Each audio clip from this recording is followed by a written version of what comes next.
సంఖ్యాబలం లేనటువంటి వాళ్ళు సంఖ్యాబలం ఉన్నటువంటి కులాల మీద ఆధిపత్యం ఎట్లా చేస్తున్నారనే దాని మీద ఇంకా కూలంకుశంగా చర్చ జరిగి కొంతమంది త్యాగాలు చేయాలి. ఇప్పుడు కావాల్సిన వాళ్ళు ఎవరంటే కింగ్స్ కాదు, కింగ్ మేకర్స్ కావాలి. ఈ కింగ్ మేకర్స్ కూడా ఎవరు ఉంటారు అనేది కూడా స్పష్టత ఉండాలి.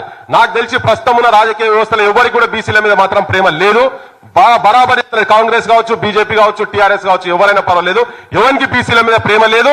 ఎవరికన్నా ప్రవలుంటే కాంగ్రెస్ ఏదో చేస్తుంది, బీజేపీ చేస్తుంది అంటే మాత్రం అది ఉట్టి ఏంటంటే మనం ఏదో మనకు మనం ఫూల్ చేసుకుంటున్నాడు తప్ప ఎవరు ఏ పార్టీ ఏం చేయదు. అక్కడ నిజంగా నేను అంటున్నా ఇప్పుడు ఈ బీసీ జనగణన జరుగుతూ ఉన్నది కదా, అంతా మొత్తం తప్పుల తడకెళ్తే చూడండి మీరు, అది ఉట్టిగా ఫాల్స్. అది నాకు తెలిసైతే అది ఏముండదు. ఒకవేళ రాహుల్ గాంధీ నిజంగా కూడా బీసీల మీద చేయాలని కనుక ఉండేది ఉంటే ఆయన మేనిఫెస్టోలో పెట్టింది 42% ఉంది కదా, ఆయన ఇయ్యని ఫస్ట్ ఆయన ఇచ్చేది ఉంటే నమ్దాం. వాళ్ళు అంటున్నారు కదా దేశం మొత్తం పట్టుకొని, రాజ్యాంగం చేతులు పట్టుకొని దేశం మొత్తం తిరుగుతున్నాడు. ఇప్పుడు చాలా మంది చాలా మాట్లాడిండొచ్చు. రాజ్యాంగం పక్కకైనా నీ మేనిఫెస్టో నువ్వేం పెట్టావో దాని ఒకటి అమలు చేసాలి. ఎందుకంటే అసెంబ్లీలో టికెట్ ఇవ్వలే, ఇస్తే మనోడు ఎవరైనా మొత్తుకుంటాడని ఉంటాడు కదా, నాకు లోపడో నీకు లోపడో పోయి పేదోని గురించి కొట్లాట ఉంటాడు కదా.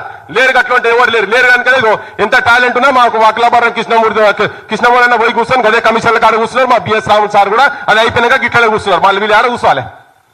మా సార్ ఊకే చెప్తాడు, పార్లమెంట్ లో కూర్చోవాల్సిన మా సారు ఎడ్యుకేషన్ కమిషన్ మెంబర్ కాడికి తృప్తి పడి కూర్చుంటున్నాం మనం.